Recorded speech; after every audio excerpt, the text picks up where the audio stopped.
Hello friend, मेरा नाम है समा। स्वागत है आपका हमारे यूट्यूब चैनल जीके ज्ञान गुरु ऑफिशियल पर। आज के इस वीडियो में हम MA first semester home science के फोर्थ पेपर शिशु उत्तेजना कार्यक्रम के 1 से लेकर 12 लघु उत्तरीय प्रश्न को कवर करेंगे। आपके फोर्थ पेपर में 24 लघु उत्तरीय प्रश्न दिया हुआ है, जिसमें से हम लोग इस वीडियो में 12 प्रश्नों को कवर करेंगे। नहीं तो वीडियो बहुत ही बड़ा हो जाएगा और देखने में बोरिंग सा लगेगा। तो चलिए फ्रेंड, वीडियो को स्टार्ट करते हैं। सीरियल वाइज करके हम लोग 12 लघु उत्तरीय प्रश्न को देखते हैं। पहला लघु उत्तरीय प्रश्न आपसे कह रहा है, स्तनपान के लाभ एवं हानियों के बारे में लिखिए। इसमें आपको स्तनपान के लाभ और हानियों के बारे में बताना है। स्तनपान व माता के दूध के निम्नलिखित महत्व व लाभ हैं। पहला जो आता है, माता का दूध प्राकृतिक व सर्वोत्तम आहार है, जो प्राकृतिक द्वारा प्रदत्त है तथा आसानी से उपलब्ध भी होता है। दूसरा आता है, वह शिशु की पाचन क्षमता के अनुकूलन होता है। तीसरा आता है, माता का दूध अत्यंत शुद्ध व जीवाणु रहित होता है। चौथा आता है, माता का दूध शिशु में रोग प्रतिरोधक क्षमता बढ़ाता है। पांचवा आता है, माता के दूध में शिशु के शरीर की आवश्यकता के अनुसार सभी पौष्टिक तत्व उपयुक्त मात्रा में पाए जाते हैं। लैक्टोज की मात्रा अधिक होने के कारण खनिज लवणों का शोषण अधिक होता है। छठवां आता है, माता के दूध को पिलाने की कोई तैयारी नहीं करनी पड़ती, उसे संभाल कर रखने में कोई कठिनाई नहीं होती। सातवां आता है, माता के दूध में किसी भी प्रकार का प्रदूषण व मिलावट का भय नहीं होता। आठवां आता है, दुग्ध पान से शिशु के मुंह का व्यायाम भी होता है, जिससे मुंह, जबड़ों व चेहरों की मांसपेशियों के निर्माण में सहायता मिलता है। नौवां आता है, विटामिन सी व थायमीन माता के दूध में पर्याप्त मात्रा में मिलता है। 10वां आता है, माता का दूध सस्ता होता है। 11वां आता है, शिशु का सुकिंग रिफ्लेक्स सुगंध पान द्वारा संतुष्ट होता है। 12वां आता है, माता व शिशु दोनों संतुष्टि का अनुभव करते हैं। दोनों का भावनात्मक संबंध दुग्धपान से दृढ़ होता है। 13वां आता है, दुग्धपान कराते समय माता के शरीर में गर्भाशय व स्तन की मांसपेशियों जो गर्भावस्था में बढ़ जाती है, संकुचित होकर अपनी सही स्थिति में आ जाती हैं। स्तनपान की हानियां। पहला आता है, यदि शिशु को सर्दी है या नाक बंद है तो स्तनपान के दौरान वह ठीक से सांस नहीं ले पाता है। दूसरा आता है, शिशु को सार्वजनिक स्थान पर दूध पिलाना कठिन कार्य होता है। तीसरा आता है, पहली बार स्तनपान कराने पर निप्पल में दर्द अनुभव हो सकता है। चौथा आता है, माता जो कुछ भी खाती है वह बच्चे तक पहुंचता है। जो भी भोजन का दवा का उपयोग किया जाता है वह स्तनपान के द्वारा बच्चे के शरीर में पहुंचता है, जो कभी कभी हानिकारक भी होता है। पांचवा आता है, माता अपनी त्वचा पर जो कुछ भी लगाती है वह भी स्तनपान के दौरान बच्चे तक पहुंच सकता है। छठवां आता है, स्तनपान के लिए विशेष कपड़ों जो आगे से खुलते हैं की आवश्यकता होती है। सातवां आता है, जब बच्चे के दांत निकलने शुरू हो जाते हैं तब वह माता के स्तनों को काटना शुरू कर देता है, जो बहुत कष्टकारी होता है। दूसरा प्रश्न आपसे कह रहा है, जन्म के पश्चात माँ एवं बच्चे की देखभाल के बारे में लिखिए। इसमें आपको जन्म के पश्चात माँ एवं बच्चे की देखभाल के बारे में लिखना है। जन्म के पश्चात माँ प्रसूता एवं बच्चे की देखभाल करते समय कुछ बातों को ध्यान में रखना आवश्यक है, जिससे माँ एवं बच्चे दोनों स्वस्थ रहें। जन्म के पश्चात माँ की देखभाल। प्रसव के उपरांत माँ प्रसव के कष्टों के कारण इतनी कमजोर हो जाती है कि कभी कभी तो उसे करवट लेने में भी कठिनाइयां होती है।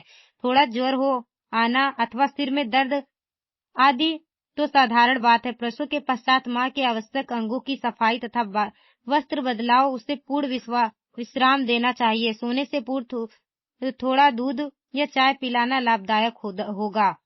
जगाने पर इच्छा अनुसार उसे टोस्ट, मक्खन, दूध, बादाम, दलिया व मखाने आदि दिए जा सकते हैं। इस अवस्था में गोंद घी में तलकर तथा चीनी में पकाकर देना माँ की शारीरिक पीड़ा को कम करने के लिए बहुत लाभदायक होता है। इस समय माँ के गर्भ संबंधित अंग जो काफी बढ़ जाते हैं, वे धीरे धीरे स्वाभाविक स्थिति में आने लगते हैं। गर्भाशय सिकुड़ कर छोटा होने लगता है। अंततः प्रसव के 24 घंटों के बाद गर्भाशय के सिकुड़ने से पुनः पेट में तीव्र पीड़ा होती है, साथ ही रक्तस्राव भी अधिक होता है।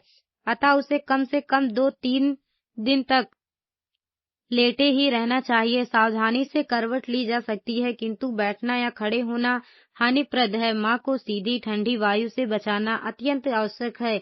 1 महीने तक उबला पानी ठंडा करके पीना तथा गर्म पानी से स्नान तथा आबदस्त लेना लाभदायक होगा। इसी प्रकार 1 माह तक शिशु के हल्के फुल्के कार्यों के अतिरिक्त कोई कार्य सिलाई, बुनाई, किताब पढ़ना आदि कार्य नहीं करना चाहिए। अपने भोजन व स्वास्थ्य का पूरा ध्यान रखना माँ व उसके परिवारजनों दोनों का पूर्ण उत्तरदायित्व है। 9 महीने गर्भ तथा प्रसव के कष्ट की कमजोरी 2-4 दिन में दूरी नहीं होती। इसके लिए कम से कम 1 महीना तो लग ही जाता है। इस समय यदि उसे किसी प्रकार का कष्ट हो तो तुरंत लेडी डॉक्टर को दिखाकर उपचार कराना चाहिए।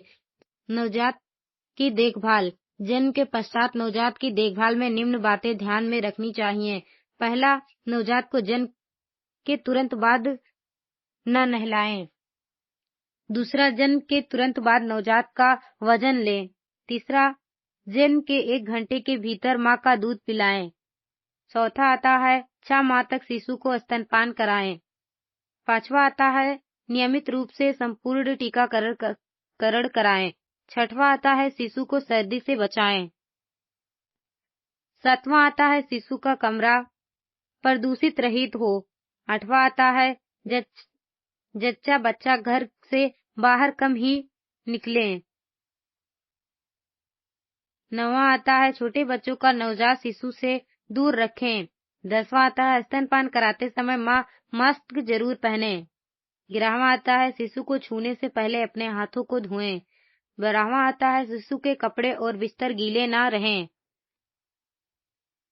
13वां आता है शिशु की तबीयत खराब दिखे तो तुरंत चिकित्सक को दिखाएं। 14वां आता है नवजात की नाभि सूखी और साफ रखें। 15वां आता है संक्रमण से बचाएं। माँ शिशु की स्वच्छता का ख्याल रखें।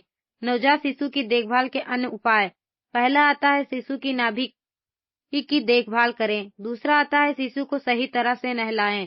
तीसरा आता है नवजात शिशु की मालिश करना। चौथा आता है शिशु के नाखूनों को समय समय पर काटना आदि। तीसरा प्रश्न आपसे कहता है उत्तेजना के प्रकारों के बारे में लिखिए। उत्तेजना के प्रकार। उत्तेजनाएं व्यापक रूप से 2 प्रकार की होती हैं।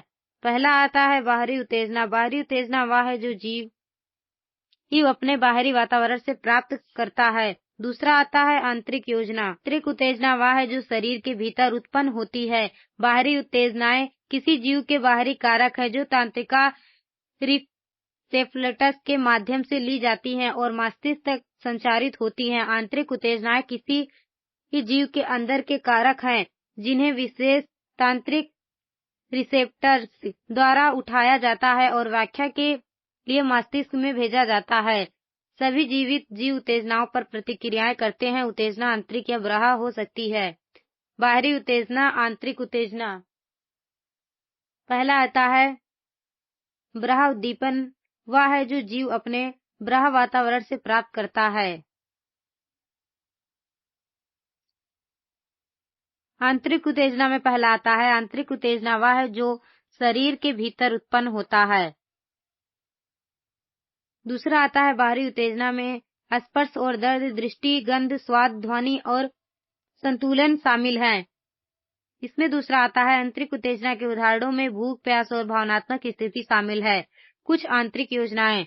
आंतरिक उत्तेजनाएं आंतरिक कारक है जो किसी जीव को प्रतिक्रियाएं देने के लिए प्रेरित करेंगी। उदाहरणों में शामिल हो सकते हैं। पहला आता है जल स्तर में गिरावट से प्यास की प्रक्रिया उत्पन्न होगी। दूसरा आता है रक्त में कार्बन डाइऑक्साइड की बढ़ी हुई मात्रा जिसके कारण जमाही आ सकती है। तीसरा आता है रक्त शर्करा के स्तर में कमी जिसके कारण भूख प्रतिक्रियाएं होंगी। बाह्य उत्तेजनाओं के उदाहरण। बाह्य उत्तेजनाओं के अनेक उदाहरण हैं। जानवरों के लिए बाहरी उत्तेजनाएं आमतौर पर ऐसे कारक होती हैं जो इंद्रियों को बनाने वाले अंगों से जुड़ी नसों को जानकारी भेजती हैं। बाहरी तापमान, दृश्य, प्रकाश, गंध, स्वाद और ध्वनि सभी बाहरी उत्तेजनाओं के कारण हैं। ये अणु और तरंगे विद्युत संकेतों में परिवर्तित हो जाएंगे जो मस्तिष्क तक जाएंगे। चौथा आता है स्तनपान की वैज्ञानिक विधियों के बारे में लिखिए। स्तनपान विधि।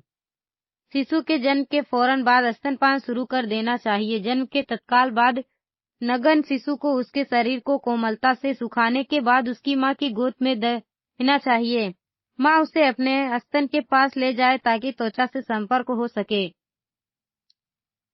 इससे दूध का बहाव ठीक होता है और शिशु को गर्मी मिलती है। इससे मां और शिशु के बीच भावनात्मक संबंध विकसित होता है। स्तनपान जल्दी आरंभ करने के 4 प्रारंभिक कारण हैं। पहला है, शिशु पहले 30 से 60 मिनट के दौरान सर्वाधिक सक्रिय रहता है।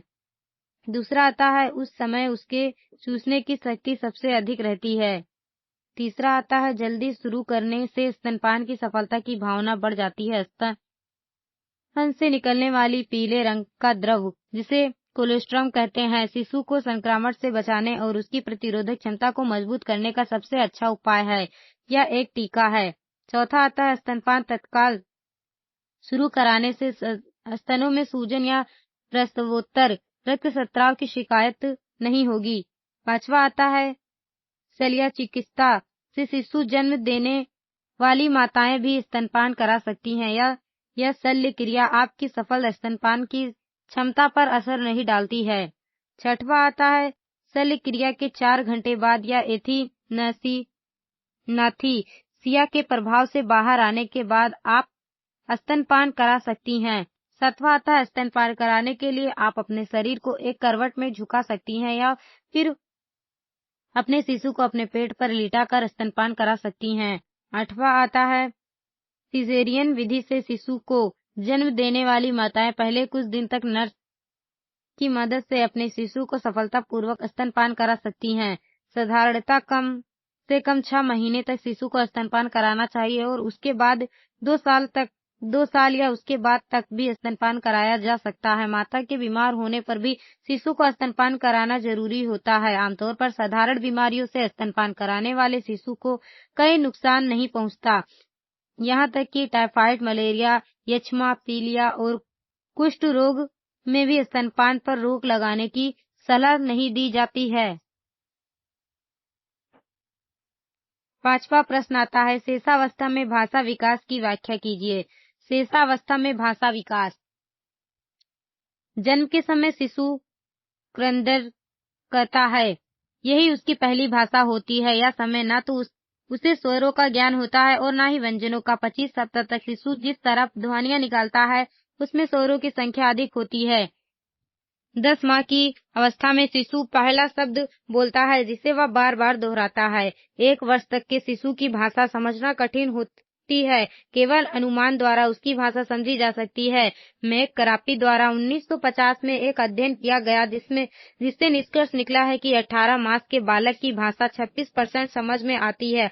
आरंभ में बच्चा एक शब्द का वाक्य बोलता है। छोटा बच्चा पानी को मम कहता है और इसी प्रकार शब्द से वाक्यों का बोध कराते हैं। स्किनर के अनुसार आयु स्तर पर बच्चों के शब्द ज्ञान के गुणात्मक पक्षों के अध्ययन से पता चलता है कि शब्दों की परिभाषा के स्वरूप में वृद्धि होती है। शेषावस्था में भाषा विकास जिस ढंग से होता है उस पर परिवार की संस्कृति और सभ्यता का प्रभाव पड़ता है। मेरी के अनुसार ध्वनियों को निकालते समय बालक को कोई विशेष प्रयास नहीं करना पड़ता। बालक में धीरे धीरे इन ध्वनियों की संख्या में वृद्धि होने लगती है। पहले बच्चा व्यंजनों तथा स्वरों को मिलाकर बोलता है, जैसे बा, न, द, मा आदि। लिस्ट, मैककार्थी और गैरिसन के अनुसार बाद में अभ्यास द्वारा बच्चा इन ध्वनियों को दोहराने लगता है, जैसे बाबा, मामा, नाना, पापा आदि शब्द बोलने लगता है। स्टैंग के अनुसार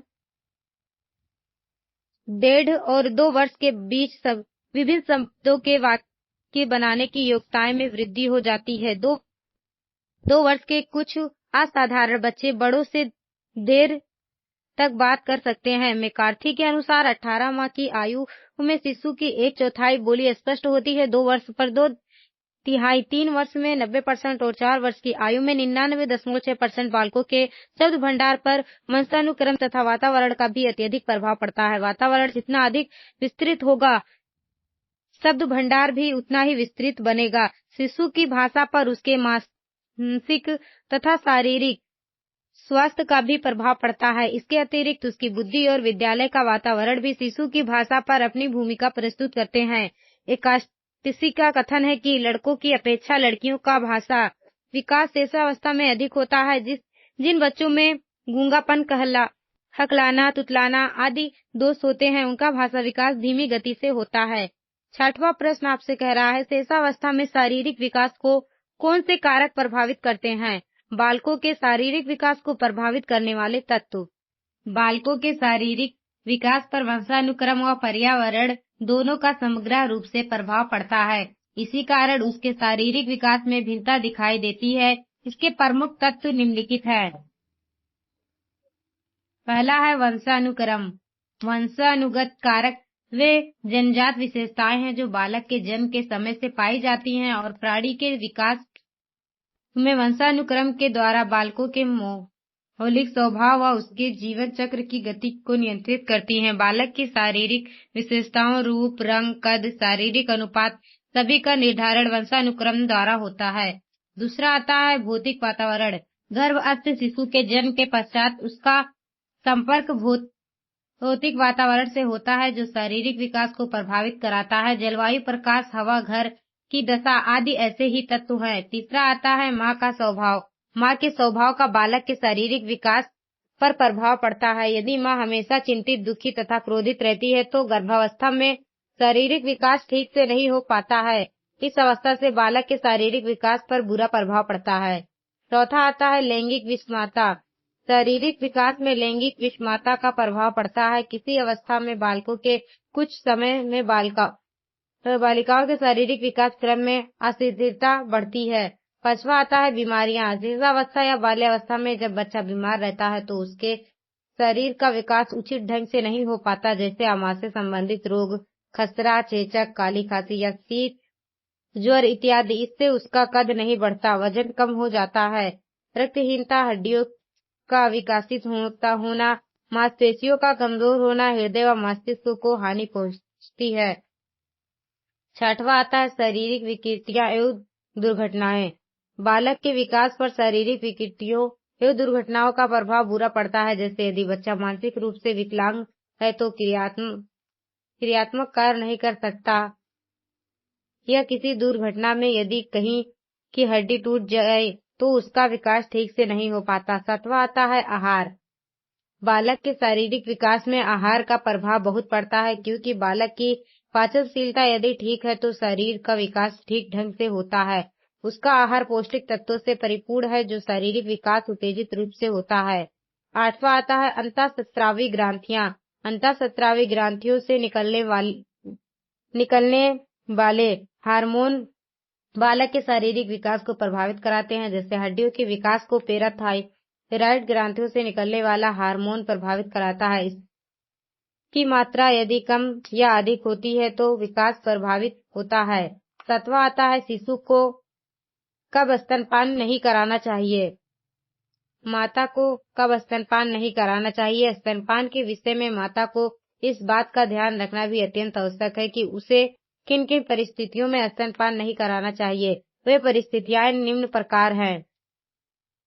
पहला आता है सर्वप्रथम यदि माता किसी गुप्त रोग से पीड़ित है अथवा किसी संक्रामक रोग जैसे टीबी आदि की रोगाड़ी है तो उसे कदापि शिशु को स्तनपान नहीं कराना चाहिए, अन्यथा शिशु के स्वास्थ्य पर भी प्रतिकूल प्रभाव पड़ेगा। दूसरा आता है अधिक रक्तस्राव की स्थिति में भी शिशु को स्तनपान से दूर ही रखना आवश्यक है। तीसरा आता है लंबी अवधि के ज्वर की स्थिति में भी स्तनपान नहीं कराना चाहिए। चौथा आता है अधिक क्रोध की स्थिति में स्तनपान कराना अनुचित है। पांचवा आता है यदि माता को हाजन लगी हो, मल त्यागने की इच्छा, तो उस समय स्तनपान नहीं कराना चाहिए। छठवां आता है सहवास के तुरंत बाद स्तनपान कराना हानिकारक है। सातवां आता है स्तनपान कराते समय प्रसन्नित व ममतापूर्ण भावना होने से शिशु में भी स्नेह की भावना प्रगाढ़ होती है। यह एक मनोवैज्ञानिक तथ्य है, माता को इस ओर पूरा ध्यान देना चाहिए। आठवां प्रश्न आपसे कहता है शेषावस्था क्या होती है। इसमें आपको बताना है कि शेषावस्था क्या होती है। पहला आता है नवजात काल। जन्म के तत्काल बाद से आरंभ या अवस्था विकास की सबसे छोटी अवस्था है। जन्म से आरंभ होकर 2 सप्ताह बाद समाप्त हो जाती है। गर्भावस्था में नवजात शिशु को मां के गर्भ के अंदर के संसार में स्वयं को समायोजित कराना होता है। यह अवस्था भी 2 खंडों में विभाजित की जाती है। पहला आता है आहार नाल काटने से पहले की अवस्था, दूसरा आता है आहार नाल काटने के बाद का समय। जन्म के बाद 15 से 20 मिनट का समय वह समय है जब बालक अपने वातावरण में बिल्कुल समायोजन स्थापित करने का प्रयत्न नहीं करता। इस अवस्था के बाद आहार नाल काटते ही बालक स्वतंत्र जीव बन जाता है और अपने वातावरण के प्रति प्रतिक्रियाएं करना आरंभ कर देता है। यहीं से उसके समायोजन का समय आरंभ हो जाता है। चिकित्सा विज्ञान के अनुसार शिशु की नाभि से आहार नाल के गिरने के समय ही बालक के आरंभिक समायोजन समाप्त हो जाते हैं, किंतु शारीरिक विज्ञानताओं के अनुसार बालक जब अपने जन्म के भार को पुनः ग्रहण कर लेता है तभी उसके समायोजन की पूर्ति समझनी चाहिए। दूसरा आता है सेसवा काल। सेसवा काल 2 वर्ष की अवस्था है। नवजात काल के बाद आरंभ होकर पूर्ण निर्भर से बालक को आत्मनिर्भरता की ओर ले जाने वाला यह अवस्था बालक के जीवन चक्र में महत्वपूर्ण स्थान रखती है। यह अवस्था आगामी विकासों की बुनियाद रखने वाला अवस्था है। परिवर्तनों के दृष्टिकोण से यह अत्यंत तीव्र अवस्था है। इसी अवस्था में बालक चलना, ठोस आहार खाना, बोलना आदि सीखता है। मलमूत्र विसर्जन पर नियंत्रण, संवेगों से परिचित प्रक्रियाओं का निर्धारण तथा सामाजिक क्षेत्रों में पदार्पण इस अवस्था की प्रमुख विशेषताएं हैं। 9वां प्रश्न आता है शेषावस्था के विकासात्मक कार्य बताइए। का शिशु उत्तेजना कार्यक्रम में 1 से लेकर 24 लघु उत्तरीय प्रश्न दिया हुआ है, जिसमें से 12 लघु उत्तरीय प्रश्न को हम लोग इस वीडियो में कवर करेंगे। तो 9वां प्रश्न उसमें से आपका कहता है कि शेषावस्था के विकासात्मक कार्य बताइए।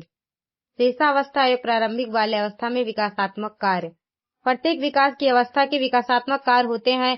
एबिंगहर्स्ट के अनुसार विकासात्मक कार्यों से तात्पर्य उन कार्यों से है जो व्यक्ति के जीवन के निश्चित काल में उत्पन्न होते हैं तथा इन कार्यों को सफलतापूर्वक पूर्ण करने के परिणाम स्वरूप व्यक्ति को प्रसन्नता की अनुभव होती है तथा विकास की अगली अवस्था के कार्यों को सीखने में भी सफलता प्राप्त होती है। यदि व्यक्ति विकास की अगली अवस्था के कार्यों को सीखने में असफल हो जाता है तो उसे अप्रसन्नता अनुभव होती है।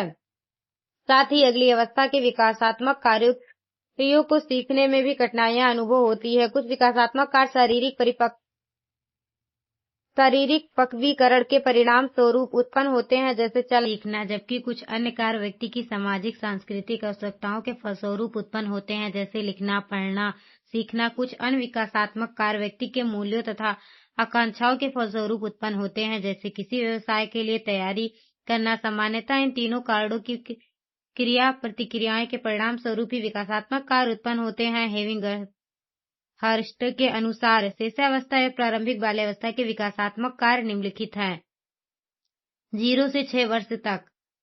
पहला है चलना सीखना, दूसरा आता है भोजन में ठोस पदार्थ ग्रहण करना सीखना, तीसरा आता है भाषा सीखना, चौथा आता है मल मूत्र पर नियंत्रण सीखना, पांचवा आता है लिंग संबंधित भिन्नताओं तथा मर्यादित व्यवहार सीखना, छठवां आता है शरीर क्रियात्मक स्थायित्व प्राप्त करना, सातवां आता है सामाजिक तथा शारीरिक तथ्यों से संबंधित सरल प्रयासों का निर्माण, आठवां आता है माता पिता, भाई बहन व अन्य व्यक्तियों के साथ संवेगात्मक संबंध बनाना, नौवां आता है उचित एवं अनुचित में भेद करना सीखना तथा आत्मचेतन का विकास करना।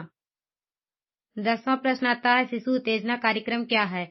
शिशु उत्तेजना का अर्थ है खेलना, जिसमें ऐसी गतिविधियां शामिल है जो आपके बच्चे की दृष्टि, ध्वनि, स्पर्धा, स्वाद और गंध की भावना को जगाती या उत्तेजित करती हैं। शिशु उत्तेजना आपके बच्चे की जिज्ञासा, ध्यान अवधि, स्मृति और तांत्रिका तंत्र के विकास में सुधार कर सकती है। उच्च जोखिम संदिग्ध विकासात्मक देरी या विलंबित मील के पत्थर वाले बच्चों के लिए संज्ञानात्मक और मोटर विकास दोनों क्षेत्रों को संबोधित कराने के लिए शिशु उत्तेजना थेरेपी कार्यक्रम विकसित किया गया है। इस कार्यक्रम को शुरुआती हस्तक्षेप की दिशा में पहला कदम भी माना जाता है। शिशु उद्दीपन चिकित्सा कार्यक्रम सामान्यतः केंद्र आधारित होता है, लेकिन इसके लिए घर पर भी कार्रवाई की आवश्यकता होती है।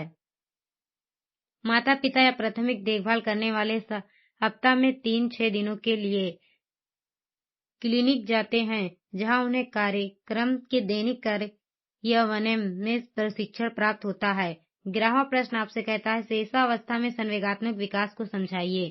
शेषावस्था में संवेगात्मक विकास मानव जीवन में संवेगों का स्थान महत्वपूर्ण मनोवैज्ञानिकों के अनुसार संवेगों का विकास जन्म से नहीं वरन धीरे धीरे होता है। गेट्स के अनुसार प्रारंभ में संवेगात्मक प्रतिक्रियाएं एक समान उत्तेजना मात्र होती हैं, उसे क्रोध, भय, हर्ष आदि का भी स्पष्ट बोध नहीं होता। वाटसन के अनुसार नवजात शिशुओं में 3 संवेग पाए जाते हैं। पहला आता है भय, दूसरा है क्रोध, तीसरा है स्नेह।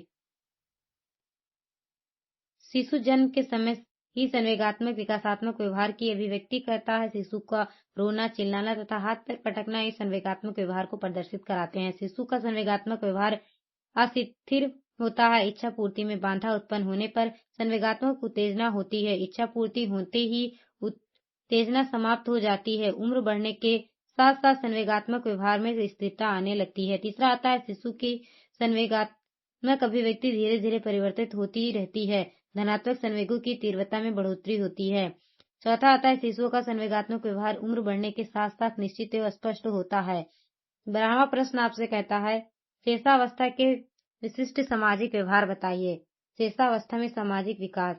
जब बच्चा जन्म लेता है उस समय वह असामाजिक प्रतीत होता है। उस अवस्था में वह निरपेक्ष सामाजिक प्रणाली होता है। प्रारंभ में शिशु केवल संवेगात्मक और शारीरिक क्रियाएं ही करता है, लेकिन जैसे जैसे उसकी आयु में वृद्धि होती चली जाती है वैसे वैसे उसकी सामाजिक प्रक्रियाएं भी निरंतर बढ़ती चली जाती हैं। 2.5 माह से पूर्व जन्म के बाद बालक जो प्रतिक्रियाएं करता है उन्हें सामाजिक प्रतिक्रियाएं नहीं कहा जा सकता है, लेकिन वे सामाजिक प्रतिक्रियाओं का कार्य करती है। इस अवस्था में शिशु केवल गहन उद्दीपन जैसे तीव्र ध्वनि, तीव्र प्रकाश तथा स्पर्धा के प्रति ही अपनी प्रतिक्रियाएं प्रदर्शन करता है।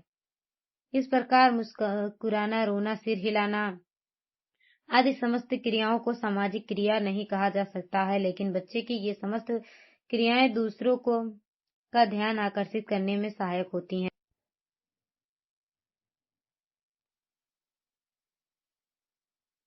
2.5 से 5 माह तक।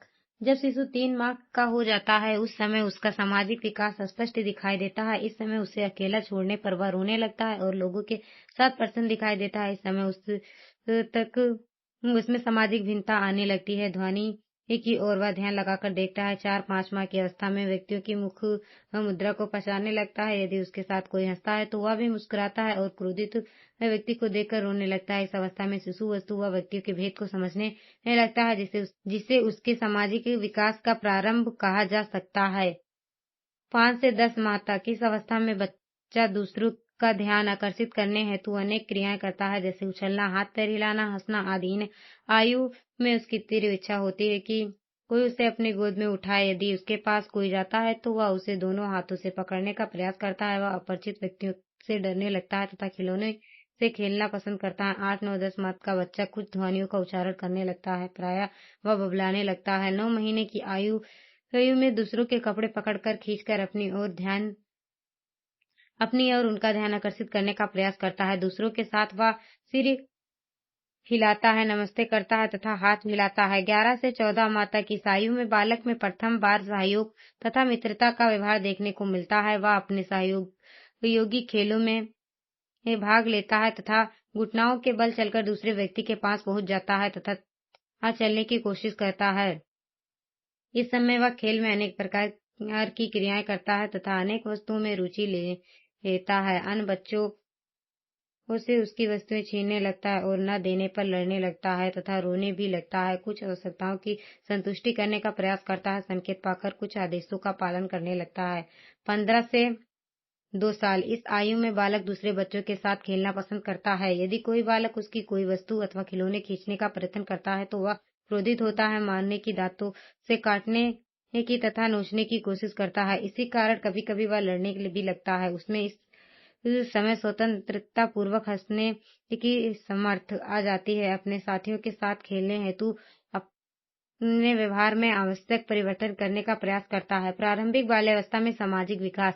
यह अवस्था 2 से 5 वर्ष तक रहती है। इस आयु से पूर्व बालक आत्म केंद्रित होता है, लेकिन जैसे ही वह बाल्यावस्था में प्रवेश करता है वह दूसरों का ध्यान अपनी ओर आकर्षित करने का प्रयास करता है तथा दूसरे बच्चों के संपर्क में आने से उसका सामाजिक व्यवहार विकसित होने लगता है। अपने सामाजिक समूह का सदस्य होने के लिए वह अपने निकट समाज के अन्य व्यक्तियों के व्यवहारों को भी सीखने का प्रयत्न करने लगता है। इस अवस्था में वह सामूहिक जीवन का बहुत इच्छुक होता है, इसीलिए वह अपने मित्रों के प्रति पर्याप्त सहानुभूति रखता है। दूसरे वर्ष में बच्चा स्वयं भोजन करना, कपड़े पहनना तथा खिलौनों के साथ खेलना सीख लेता है। आज के इस वीडियो में हम लोगों ने होम साइंस के 4 पेपर शिशु उत्तेजना कार्यक्रम के 1 से लेकर 12 लघु उत्तरीय प्रश्न को कवर कर लिया है। आशा करती हूँ कि ये वीडियो आपको पसंद आया होगा। अगर ये वीडियो आपको पसंद आया है तो हमारे वीडियो को लाइक करें, चैनल को सब्सक्राइब करें और अपने दोस्तों के साथ शेयर करें। मिलते हैं नेक्स्ट वीडियो में, तब तक के लिए धन्यवाद।